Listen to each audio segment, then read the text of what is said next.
এই পৃথিবীতে দুই ধরনের মানুষ আছে। একদল যারা বাঁচার জন্য খায়, আর একদল যারা খাওয়ার জন্য বাঁচে। আপনি কোন দলের মধ্যে পড়েন? আমি কিন্তু বাঁচার জন্য খাওয়ার দলের মধ্যেই পড়ি। আমি সেই সমস্ত রান্নাবান্নাই পছন্দ করি যেই রান্নাবান্নাগুলোতে পরিশ্রম, সময় কম লাগে আর একটু হেলদি হয়। তার মধ্যে থেকেই আজকে তোমাদের সাথে আমার একটা খুব প্রিয় খাবার শেয়ার করছি।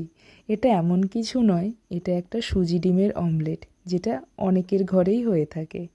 মোটামুটি ঘরে যে সমস্ত ভেজিটেবল থাকে সেইগুলোকে ছোট ছোট করে কেটে নিয়ে কড়াইতে হালকা সাঁতলে নিয়ে আগে দুধে ভিজিয়ে রাখা সুজি আর ডিম একসাথে ফেটিয়ে সমস্ত ভেজিটেবল মিশিয়ে যেমন আমরা অমলেট করি তেমন করে কড়াই বা প্যানে ভেজে নিলেই হয়ে গেল সুজি ডিমের অমলেট।